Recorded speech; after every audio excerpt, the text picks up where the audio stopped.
Hello guys, कैसे हैं आप सब लोग। आज की वीडियो कोई भी इंफॉर्मेटिव वीडियो नहीं होने वाली। और जैसे कि मैंने आपको बताया था कि मैं अपने गांव जाऊंगा तो अच्छी अच्छी वीडियोस लेके आऊंगा।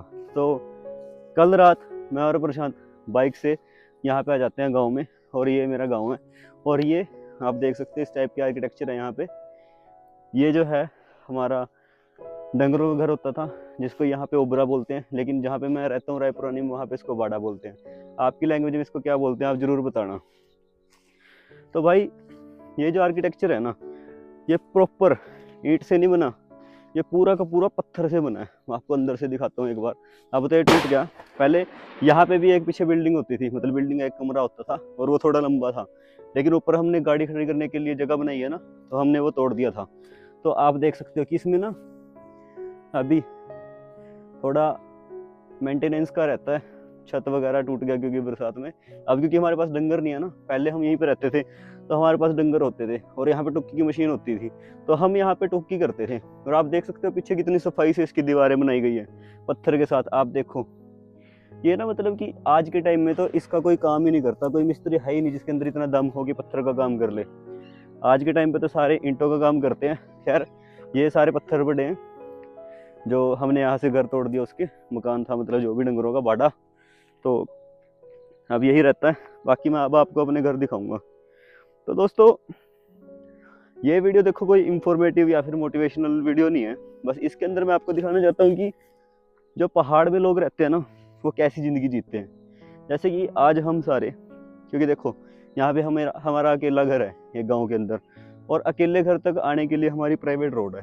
तो रोड देखो पक्की तो होएगी नहीं, क्योंकि सरकार नहीं बनाती, वो हमने खुद के पैसे से बनाई है और खुद की ज़मीन से बनाई है। खुद के खेतों से लेके आए हैं पूरी ज़मीन को, सॉरी रोड को। तो उसकी मेंटेनेंस भी हमको खुद ही करनी पड़ती है। तो मैं और प्रशांत और पापा जी तीनों इकट्ठे गए थे और वहाँ पे जाके फिर हमने रोड को साफ़ करा, सारे पत्थर वगैरह। और उसके बाद फिर हमने जरा लगाया। उसके अंदर ऐसा होता है कि हमने जितना भी सारा कबाड़ था ना, उसको एक जगह इकट्ठा कर लिया है। और हमारे यहाँ पे ना दिवाली मनाने का कुछ और स्टाइल है, वो आपको मैं अगले व्लॉग में दिखाऊंगा कि मतलब दिवाली की प्रेपरेशन का, कि हमने क्या क्या तैयारियाँ करी हैं और दिवाली पे हम क्या क्या करने वाले हैं। आपको एक छोटा सा एग्जांपल देता हूँ कि एक जरा टाइप का होता है, और यहाँ पे बहुत ना मतलब ट्रेडिशनल वे में हिमाचल के टाइप की दिवाली मनाई जाती है। यहाँ पे मतलब एक भूरेश्वर महादेव का मंदिर है, वहाँ से जरा जलता है सबसे पहले, और फिर हम जरे जलाते हैं। उसके बाद फिर हम यहाँ पे दुर्गा पूजा, सॉरी लक्ष्मी पूजा वगैरह करते हैं। उसके बाद ही प्रॉपर दिवाली मनाई जाती है। और उसमें आधी बार तो रात रात हो जाती है, आधी रात तक हमको वेट करना पड़ जाता है कि कब तक जरे होंगे। और काफ़ी मतलब होता है, उसके बारे में आपको नेक्स्ट व्लॉग में बताऊंगा, क्योंकि वो दिवाली स्पेशल होने वाला है। अभी तो बस मैं आपको ये दिखा रहा हूँ कि देखो ये हमारा घर है। और हाँ, घर से याद आया, मैं आपको हाउस टूर भी दूंगा यहाँ पे, क्योंकि हमारा ना पूरा ट्रेडिशनल ओल्ड स्टाइल घर है यहाँ पे। और अब तो हमने थोड़ा रेनोवेट भी कर दिया, इसको न्यू टाइप का बना दिया। लेकिन जिस टाइप का ये घर था ना भाई, आप मानोगे नहीं, इतना मजा आता है इस टाइप के घर में रहने का। और बस आज तो हमने यही कुछ किया है। और रात जब हम पहुंचे थे तो भाई आते ही मजा आ गया, क्योंकि आते ही हमको खाने को मिला यहाँ पे अस्कली, हिमाचली डिश होती है अस्कली, जो कि चावल के आटे से बनती है, इडली टाइप की। लोग तो इडली के नाम से जानते हैं, लेकिन यहाँ पे उसको अस्कली बोलते हैं। और उसको ना उड़द की दाल के साथ ही खाया जाता है, काली दाल बना के, और उसमें ना दाल में पूरा घी डुबाया जाता है। साथ में लस्सी थी, तो भाई खाने का मजा ही आ गया रात को, मतलब कि आनंदित।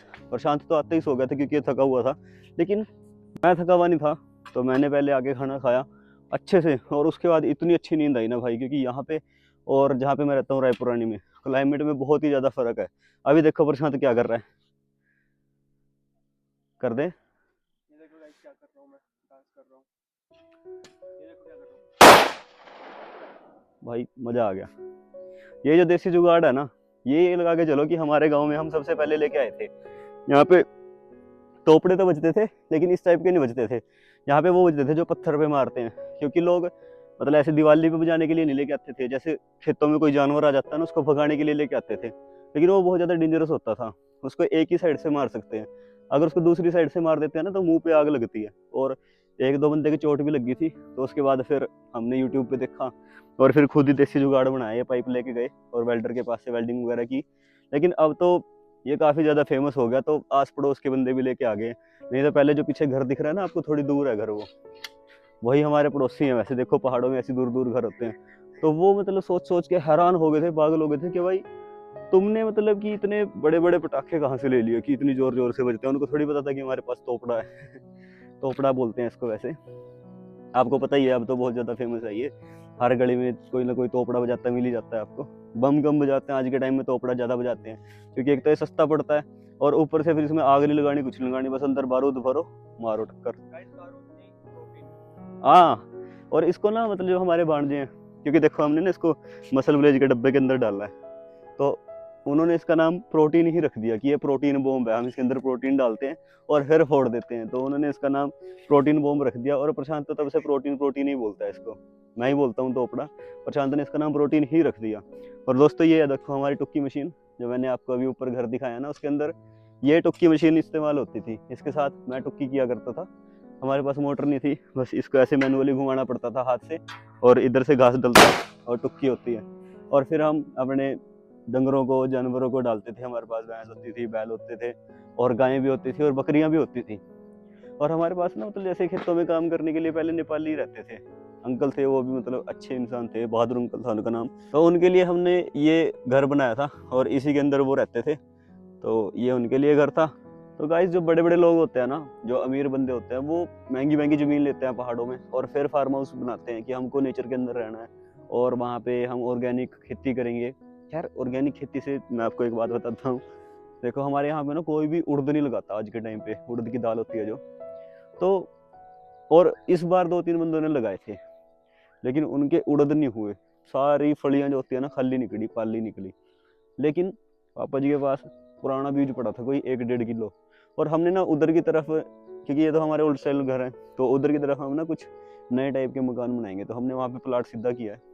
तो वो प्लॉट अभी तो देखो क्योंकि खाली पड़ा है, हमारे पास अभी बजट नहीं है घर बनाने के लिए, तो पापा जी ने सोचा कि खाली क्यों छोड़ना है ज़मीन को, तो उसके अंदर ऐसे ही थोड़ा सा ट्रैक्टर के साथ करके बाके और उसमें वो सारे बीज डाल दिए उड़द के।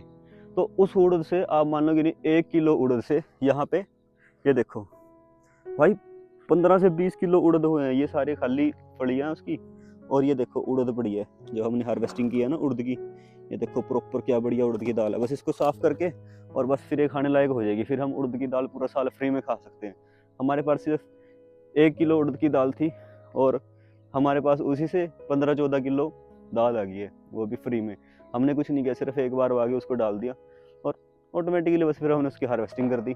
और आप देख सकते हो, खैर हम फार्म हाउस की बात कर रहे थे कि भाई लोग दूर दूर से आते हैं और फार्म हाउस बनाते हैं, लेकिन हमारा यहाँ पे खुद का ही घर है। आप चारों तरफ नेचर देखो भाई, यहाँ पे शांति देखो। आज मैंने माइक में ना नॉइज कैंसिलेशन भी नहीं ऑन कर रखी, और फिर भी देखो यहाँ पे कितनी शांति है, चिड़ियों पंछियों की इतनी अच्छी अच्छी आवाज़ आती है ना सुबह, मज़ा आ जाता है कसम से। तो भाई आप क्या प्रेफर करोगे कि अगर आपके पास इस टाइप का कोई घर होता, तो आप शहर में रहना पसंद करते, जो कि हमारी शहरी लाइफ होती है, मान लो 4-5 मरले का घर है, छोटे छोटे से कमरे हैं, हवा आने की जगह नहीं है, और पतली पतली सी गलियां हैं, चारों तरफ पड़ोस है, शोर शराबा, कभी किसी की लड़ाई पड़ गई पड़ोस में, कभी किसी की पड़ गई, और क्राइम भी होते हैं शहरों में। एक तरफ आपके पास ये लाइफ है कि भाई आप चारों तरफ से पहाड़ों में घिरे हुए घर के अंदर रह रहे हो, ठंडा मौसम, नेचुरल हवा, कोई प्रदूषण नहीं, एयर क्वालिटी इंडेक्स इतनी अच्छी कि आप सोच नहीं सकते, और कोई शोर शराबा नहीं, जिधर देखो आपकी ज़मीन है, आप अपना खुद का उगा रहे हो, खुद का खा रहे हो, चाहे आप डंगर रख लो, उन आप दूध खुद का मतलब तैयार कर सकते हो डंगरों से, और खेती आपकी है, उड़द आपके हैं। और हमारे पास यहाँ पे हरड़ का पेड़ है, मेरे पीछे देखो जड़ी बूटियाँ भी हैं, ये जो बड़ा सा पेड़ है ना, हरड़ का पेड़ है जो जड़ी बूटी होती है। और यहाँ पे अमरूद के पेड़ हैं, फ्रूट्स लगा मतलब फ्रूट्स खा सकते हो आप खुद ही हार्वेस्ट करके, मौसम्मी के पेड़ हैं, आलू बुखारा, नाशपत्ती, और क्या क्या भाई, और भाई आंवला, आंवला भी हमारा अपना है, नींबू हमारे अपने हैं यहाँ पे इतने सारे, और कीवी भी लगाने लगे हैं। अभी सेब की हमने टेस्टिंग करी है कि अगर हमारे पास सेब का यहाँ पे पेड़ तैयार हो जाता है, तो हम एप्पल भी यहाँ पे रेडी करेंगे खुद के लिए, बेचने के लिए नहीं, बस हम अपने खाने के लिए रेडी करेंगे, और फिर आपको मैं दिखाऊंगा बाकी की चीज़ें भी। यार आज के व्लॉग के अंदर तो यही था कि देखो ये पहाड़ी लाइफ है, और आप क्या प्रेफर करोगे कि अगर आपके पास ऐसा घर होता तो आप यहाँ पे रहते या शहर में रहते? वैसे देखो हमारे दोनों घर अपने हैं, शहर में भी हमारा अपना घर है, ये भी अपना घर है, तो हम कहीं पे भी रह सकते हैं। वैसे हम वीकेंड पे यहाँ पे आते हैं। वो देख चल्ला, वो देखो दोस्तों, अभी इसने पटाखा फोड़ा है, ऊपर चल्ला बनते हुए जा रहा है। गायब हो गया क्या? गायब हो गया अब